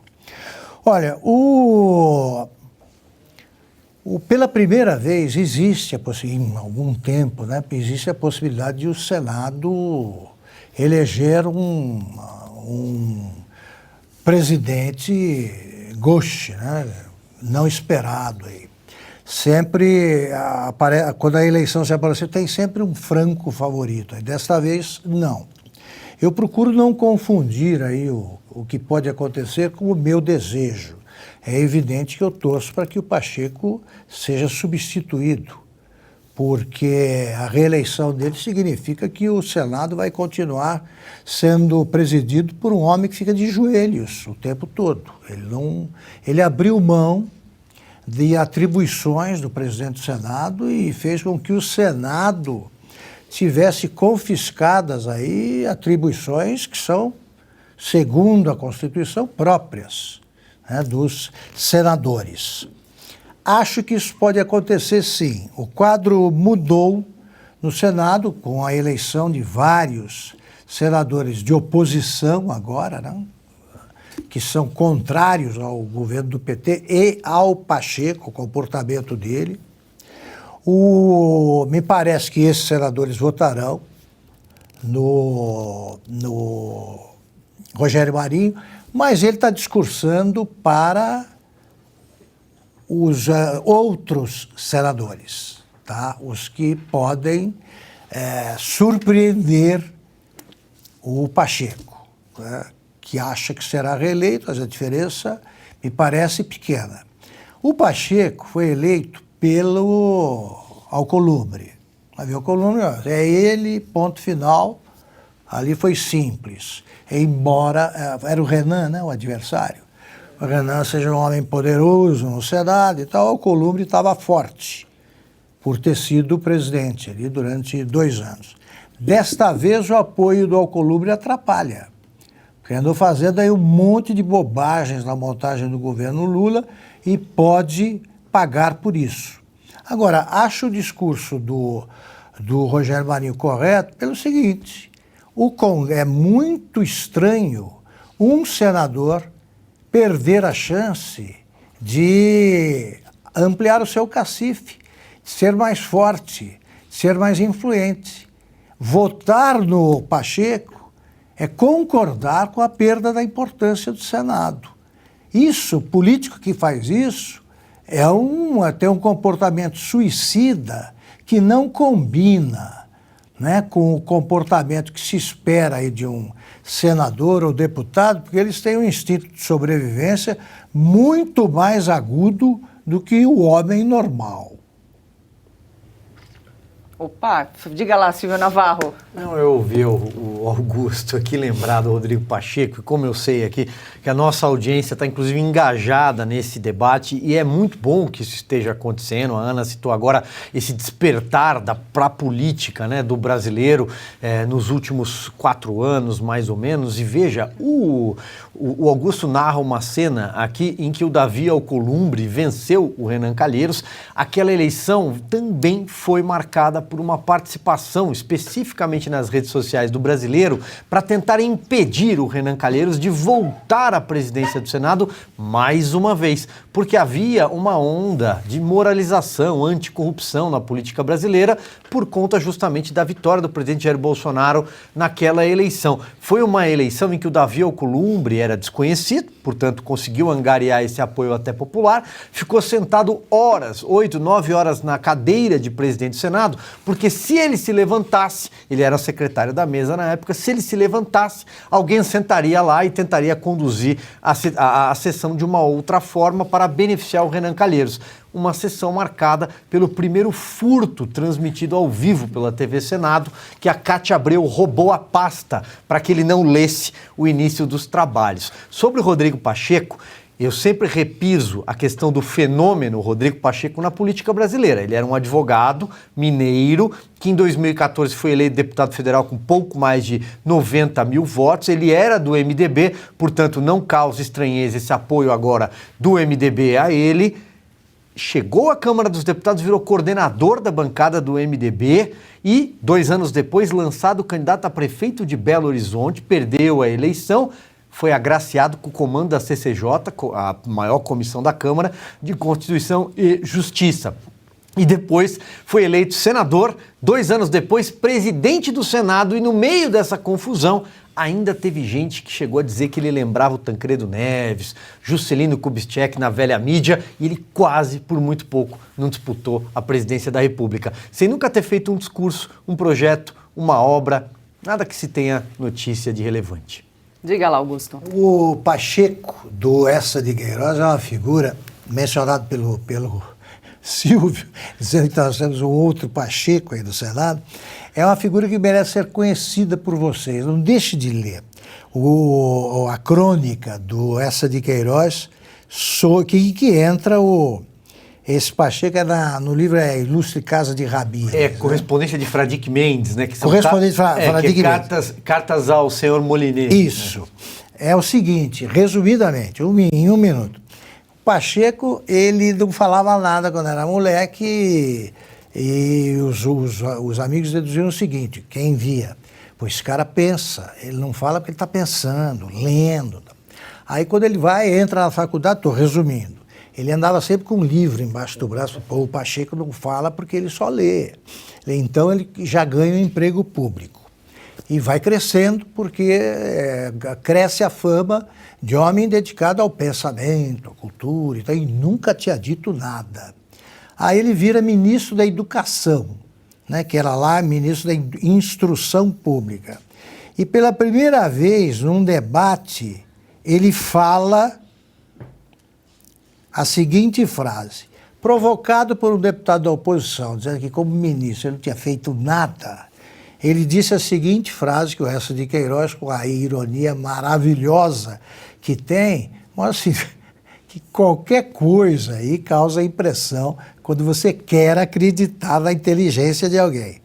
Ele respondeu assim, espetando o dedo, jeito sempre tão seu, Pacheco esborrachou o homem temerário, o adversário, com esta coisa tremenda, aspas, ao ilustre deputado que me censura, só tenho a dizer que, enquanto sobre questões de instrução pública, Sua Excelência, aí nessas bancadas, faz berreiro, eu, aqui, nesta cadeira, faço luz. primeira frase do Pacheco. Nós temos um Pacheco piorado no Senado. Olha, lembrando também, Augusto, que esse Pacheco é golpista, né? De acordo com o Lula, Sim. Nós mostramos essa semana o voto dele no impeachment da Dilma. Perfeito. Bem lembrado, Ana. Piorou. Agora, 19h19, a gente tem mais um recadinho para você. É rapidinho, fique conosco, que na volta a gente vai comentar uma foto em que Arthur Lira aparece ao lado de líderes do PT, e eis que surge uma figura bastante conhecida aí na militância. A gente te conta já já. Pessoal, vocês sabiam que 60% da população brasileira possui uma doença chamada esteatose hepática? É aquilo que a gente costuma chamar de gordura acumulada em excesso no fígado e que pode, inclusive, matar. Mas eu tenho uma boa notícia. Esse problema de gordura no fígado tem solução e de forma natural. É isso mesmo, Lívia? É isso mesmo, Paulo. Um prazer estar aqui. Muito obrigada. E olha, quero dizer para você que tem solução sim. Existem 3 tipos de esteatose hepática: medicamentosa, alcoólica e não alcoólica. E é essa que preocupa. Primeiro, você precisa entender que você é aquilo que você come. Se o colesterol está alto, quer dizer que é muita gordura que está no seu sangue. Se você não cuidar, você corre o risco de ter até um infarto, tá? O resultado de quem usa o Liquiflora é nítido. Esses níveis vão se regulando, você evitará infarto, AVC e a própria cirrose. Além disso, você usando o Liquiflora, o seu intestino fica mais saudável. O fígado vai ficando limpinho, você não terá cirrose, nem dor de cabeça e nem aquela sensação de acordar com ressaca. É por isso que ele hoje é o produto mais procurado do Brasil. A partir dos 14 anos já pode fazer uso, porque é um produto 100% natural, sem contraindicação, composto por ervas como boldo, carqueja e perroxo, entre outras opções aí de ervas que fazem um papel importante no nosso fígado. É sensacional. E Lívia, conta pra gente, tem alguma promoção especial para quem tá acompanhando a gente agora? Com toda certeza. Ligue agora no 0800 020 1733 que você vai comprar o kit do Liquiflora com 40% de desconto. E esse é um desconto exclusivo para quem está assistindo a gente. O frete para você é grátis e ainda tem presentão. Comprou o kit, você leva, ó, melatonina para ter um sono de qualidade, que a gente pensa nisso também, viu? Isso é importante. Então vou repetir aqui, 40% de desconto e presentes da Oiti. Ligue agora no 0800 020 1733. E de olho na reeleição, Arthur Lira, presidente da Câmara dos Deputados e candidato a um segundo mandato, procura aproximar-se de adversários recentes. Ele se encontrou com líderes do PT, como mostra essa foto, em que Lira discursa ao lado de figuras como Maria do Rosário, Paulo Teixeira e Zeca Dirceu, líder do PT na Câmara.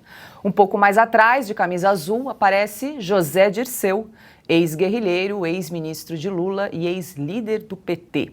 Nós resgatamos um vídeo em 2019, depois de encerrar uma temporada na cadeia. José Dirceu aproveitou um jantar em Curitiba para gravar uma mensagem dirigida aos militantes do PT. Veja um trecho do recado ao lado do companheiro Emídio de Souza, ex-prefeito de Osasco.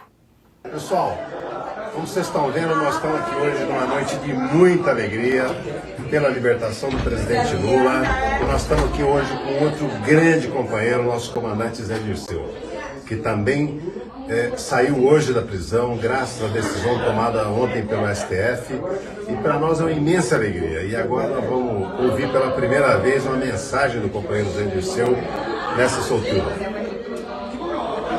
Alegria. Primeiro, por reencontrar o Lula livre. Segundo, estar aqui com o meu amigo, companheiro Emídio.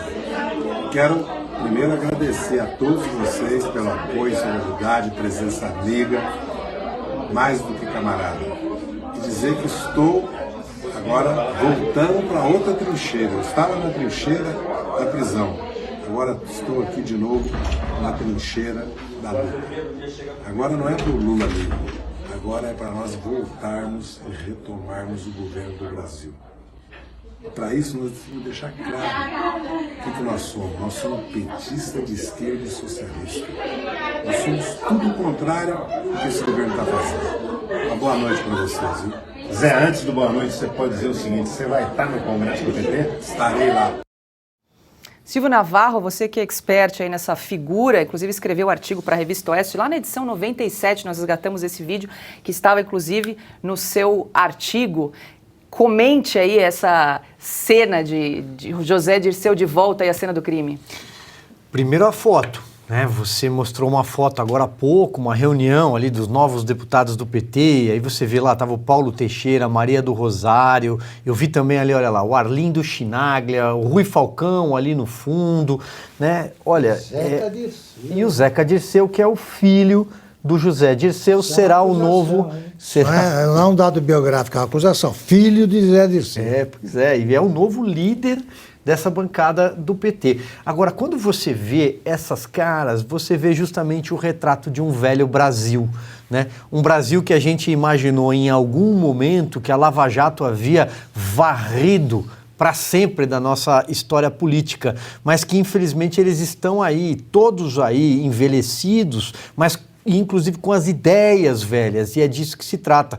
E o José Dirceu, nessa foto, só prova uma coisa, de que o PT já não esconde mais o José Dirceu. Esse é o grande ponto. Ele passou anos agindo nas engrenagens, nas sombras, atuando em uma eleição aqui, uma eleição ali, sempre tentando colocar aquela mão pesada dele na máquina do PT que ele preparou para a eleição do Lula 1. Ele comandou o projeto de poder do PT com Duda Mendonça e companhia em 2002. Então o Dirceu está de volta e a foto fica para registro histórico de que, de fato, voltamos. E aí, Augusto? Agora, não encontra uma vaga para ele no ministério, né? Ele já foi o capitão do time do Lula. Né? Segundo Lula, foi caçado injustamente. É o guerreiro do povo brasileiro, segundo os militantes. Bota na Casa Civil, né? Tem de reparar essa injustiça. O Zé Dirceu perdeu todas, é o comandante que perdeu todos os combates, com exceção da eleição que ele realmente coordenou, da campanha, que ele realmente coordenou em 2002. Aí começou a fazer bobagem, foi caçado e fica dando declarações que só mostram que a cabeça dele está estacionada em outro século, né? Como bem lembrou o Silvio Navarro. E eu só digo o seguinte, para os que chamam de comandante Zé Dirceu, uma tropa comandada pelo guerrilheiro de festim Zé Dirceu só consegue matar de rir e matar de vergonha os seus integrantes. Augusto, eu quero resgatar um trecho de um texto que você também escreveu aqui para a Revista Oeste, intitulado Retrato 3x4, não autorizado de José Dirceu. Você diz o seguinte: aos 75 anos, o homem que poderia ter sido e não foi tanta coisa, perdeu todas, perdeu quase tudo, mas não perdeu a pose. Tem uma biografia a preservar, vive recitando. José Dirceu, como também colecionou casamentos, deve-se deduzir de que de vez em quando alguma mulher enxerga uma biografia a preservar no alentado prontuário a esconder. Esse belíssimo artigo você encontra na Revista Oeste, junto também com o artigo de Silvio Navarro. E aqui a gente faz um convite a você que está nos acompanhando, gosta do conteúdo da Revista Oeste, mas ainda não é assinante. É só entrar no site, digitar revistaoeste.com/assine, seguir um passo a passo, é bem simples. Ou então apontar a câmera do seu celular para esse QR Code que está aparecendo aí na tela, para acompanhar esses textos que nós estamos comentando aqui ao longo do programa Oeste Sem Filtro e outros textos dos melhores jornalistas do Brasil. Toda sexta-feira, uma edição digital exclusiva é lançada no site da Revista Oeste. Lembrando que a gente não aceita financiamento público, por isso a sua assinatura ajuda a financiar projetos como o Oeste Sem Filtro, Estúdio Oeste, Oestecast, As Liberais e todo o nosso time de jornalistas independentes. Por isso, a gente convida você aí que está nos acompanhando, se inscrever na plataforma do Rumble e também assinar a Revista Oeste para acompanhar esse texto. Está belíssimo, Augusto. É um texto da nossa edição 04, lá do início. Vamos escrever a biografia não autorizada dele, porque a biografia oficial que ele lançou, eu até escrevi sobre dizendo o seguinte: vale tanto quanto o biografado, nada. Ô, Augusto, um detalhe, né? Eles perderam a vergonha de ser chamados de corruptos. Você vê o ex-prefeito de Osasco, é o Emídio, naquele vídeo. Da prisão. E eles assim, está aqui, acabou de sair da prisão. Eles falam de boca cheia, ele acabou de sair da cadeia. Depois eles se deixam fotografar ali com o Zé Dirceu. Eles não têm vergonha, né, de ser fotografados com o Zé Dirceu. Ana, quer comentar o assunto? Olha, como já estamos aí para finalizar, quase lá para a nossa despedida do programa de hoje, eu vou me despedir, então, puxando aí o passado, né, da série A Internet Não Esquece, A Internet Não Perdoa. Tá no ponto aí, Cris? A minha decisão se baseia no entendimento de uma parte considerável da comunidade jurídica brasileira, inclusive da respeitadíssima Ordem dos Advogados do Brasil, em respeito ao meu glorioso histórico PMDB de Minas Gerais e, sobretudo, em razão da vontade, uma vontade manifesta, clara e sincera do povo de Minas, terra de Tiradentes, e de todos os brasileiros, o meu voto é sim. Tá aí, vou roubar a frase do Silvio. Eles não têm vergonha na cara. E não vão ter. Esse vídeo a gente encerra, então, mais uma edição do programa Oeste Sem Filtro. Muito obrigada pela sua companhia. Quero começar me despedindo do nosso convidado especial aqui, Marco Antônio Costa. Muito obrigada pela sua participação aqui no programa de hoje. Obrigado a todos da bancada. Amo estar na presença de vocês. Admiro demais o trabalho da Revista Oeste. E para mim é uma honra estar na presença de pessoas tão ilustres e queridas. Silvio Navarro, amanhã vai chegar o dia aí da eleição, Senado e Câmara. Estaremos atentos, site da Revista Oeste, a fazer uma cobertura ostensiva. É isso aí, Paula. Estaremos atentos, acompanhando desde as primeiras horas da manhã até o desfecho das duas votações, na Câmara e no Senado, também aqui no Oeste Sem Filtro. Boa noite para você, boa noite, mestre Augusto Nunes, querida craque Ana Paula Henkel. Marco, muito bom a sua companhia, volte sempre. E obrigado a você que nos fez companhia também e nos faz companhia todas as tardes. Ana, acho que não me despedi, né? Quero dar boa noite aí a você. Boa noite, nossa âncora maravilhosa. Muito boa noite, Marco. Obrigada pela companhia hoje aqui com a gente. Craque Silvio Navarro, meu mestre Augusto Nunes, e muito boa noite à nossa audiência maravilhosa. Até amanhã. Augusto Nunes, boa noite. Boa noite, Paula, nossa chefe, meu irmão Silvio Navarro, minha querida parceira Ana. Boa noite, Marco, muito obrigado, seja sempre bem-vindo aqui. Boa noite à nossa audiência, quem nos acompanhou até agora. E queria mandar uma boa noite especial ao nosso Fiuza. Volte quando quiser, ou quando puder, meu irmão Fiuza. Estamos aqui guardando o seu lugar. Augusto, acho até que valeria a gente, porque algumas pessoas no chat perguntaram, né, do Fiuza, da gente ler novamente o comunicado dele, tá aí fácil com você? Vou achar rapidinho. É esse aí, ó, esse aqui, esse, né, que tá virado, este. Aqui? Isso. Bom, vale a releitura. Claro. Do comunicado do Guilherme, que foi publicado no nosso site. Meus valiosos parceiros, Augusto Nunes, Ana Paula Henkel, Silvio Navarro, Paula Leal e grande nação Oeste. Saudade de todos. Resolvi enviar a vocês esta rápida nota para dizer que o nosso amor é eterno e para agradecer à direção da Oeste por estar sempre ao meu lado.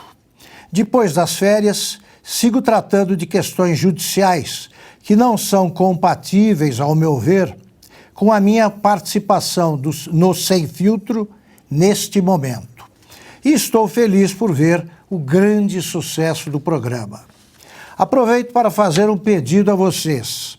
Alertem, por favor, a nossa maravilhosa audiência de que não estou me pronunciando em nenhuma rede, por nenhum canal ou perfil. Os que usam o meu nome prejudicam a minha busca pela clareza e pela verdade. Obrigado a todos e bom trabalho. Guilherme Fiuza. Com isso, a gente se despede do programa Oeste Sem Filtro. Lembre-se de fazer a inscrição aqui no nosso canal do Rumble, deixar o seu comentário, deixar o seu like. E logo mais, às 8h30 da noite, acompanhe aqui no canal As Liberais. A convidada de hoje é a economista Ariane Benedito. Uma boa noite e até amanhã.